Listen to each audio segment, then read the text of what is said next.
مرزا طاہر کہتا ہے کہ ہم ناسخ اور منسوخ پر ایمان نہیں رکھتے اور ہم قرآن پاک پر ایمان رکھتے ہیں، جبکہ قرآن پاک میں اللہ تعالیٰ ارشاد فرماتے ہیں سورہ بقرہ کی آیت نمبر 106، ہم جس آیت کو منسوخ کر دیتے ہیں یا اسے فراموش کرا دیتے ہیں تو اس سے بہتر یا ویسی ہی اور آیت بھیج دیتے ہیں، کیا تم نہیں جانتے کہ اللہ ہر بات پر قادر ہے؟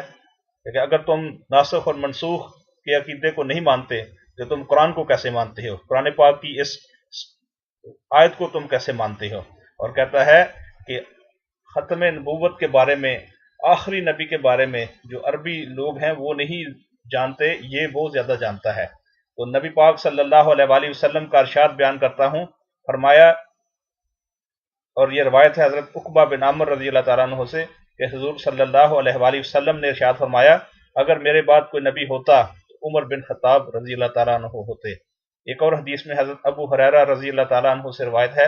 کہ رسول اللہ صلی اللہ علیہ وآلہ وسلم نے ارشاد فرمایا کہ میری اور مجھ سے پہلے انبیاء کی مثال ایسی ہے کہ ایک شخص نے بہت ہی حسین و جمیل محل بنایا، مگر اس کے کسی کونے میں ایک اینٹ کی جگہ چھوڑ دی، لوگ اس کے گرد گھومتے اور اس پر اش اش کرنے لگے گھومے اور اس کے اوپر اش اش کرنے لگے اور یہ کہنے لگے کہ یہ اینٹ بھی کیوں نہ لگا دی گئی۔ آپ صلی اللہ علیہ وآلہ وسلم نے فرمایا، میں وہی کونے کی آخری اینٹ ہوں اور میں نبیوں کو ختم کرنے والا ہوں۔ حضرت صوبان رضی اللہ تعالیٰ عنہ سے روایت ہے کہ حضور صلی اللہ علیہ وآلہ وسلم نے فرمایا کہ میری امت میں 30 جھوٹے پیدا ہوں گے، ہر ایک یہی کہے گا کہ میں نبی ہوں، حالانکہ میں خاتم النبیون ہوں اور میرے بعد کوئی کسی قسم کا نبی نہیں۔ حضرت ابو ذر رضی اللہ تعالیٰ عنہ سے روایت ہے کہ رسول اللہ صلی اللہ علیہ وآلہ وسلم نے فرمایا،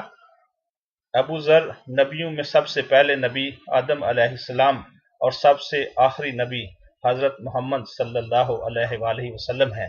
تو حضرات گرامی، ختم نبوت کا عقیدہ بہت واضح اور صاف ہے، لیکن نشانیاں ہیں عقل مندوں کے لیے، عقل رکھنے والوں کے لیے۔ یہ جو لوگ عقل سے پیدل ہیں، ایک حدیث کو اور آیت کو موڑ توڑ کر اپنا جھوٹا عقیدہ ثابت کرنے کی کوشش کرتے ہیں،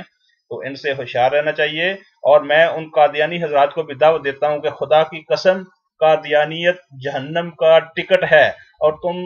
اگر اللہ تعالیٰ کے عذاب سے بچنا چاہتے ہو، جہنم سے اپنے آپ کو اور اپنے بچوں کو بچانا چاہتے ہو، تو تم ختم نبوت کے عقیدے کا مطالعہ کرو۔ تم ختم نبوت اکیڈمی کی ویب سائٹ پہ چلے جاؤ، گوگل پہ ختم نبوت ٹائپ کرو، کتنی زیادہ انفارمیشن ہے۔ مرزا قادیانی جو ہے اس کے بارے میں تو جو ہے وہ کوئی بندہ بہت ہی بیوقوف جاہل ہوگا تو وہی سمجھے گا کہ یہ اپنے دعوے میں سچا ہو سکتا ہے۔ اس نے تو مباہلہ کیا تھا کہ میرے ساتھ جو ہے وہ کسی عالم سے مباہلہ کیا تھا کہ تم اگر فوت ہو گئے پہلے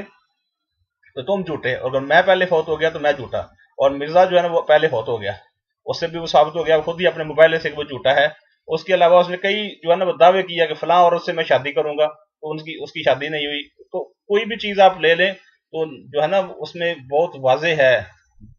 طور پہ ثابت ہو جاتا ہے کہ مرزا جو ہے اس کے دعوے کی کوئی بنیاد ہی نہیں ہے، وہ تو مسخرہ ہے۔ یہ تو انگریزوں کا ایجنٹ تھا، انگریزوں نے جہاد کو ختم کرنے کے لیے مرزے کو اٹھایا کہ مسلمانوں میں جو جہاد کی روح ہے اس کو ختم کیا جائے تاکہ مسلمانوں پر قابو پا سکیں۔ اس کی تعلیمات پڑھ لیں، اس نے لیٹر لکھے ہیں ملکہ برطانیہ کو۔ یہ کس طرح کے نبی ایسی باتیں کرتے ہیں؟ تو آپ لوگ عقل جو ہے اس کو استعمال کریں اور اپنے آپ کو اور اپنے بچوں کو جو ہے نا جہنم کی آگ سے بچائیں۔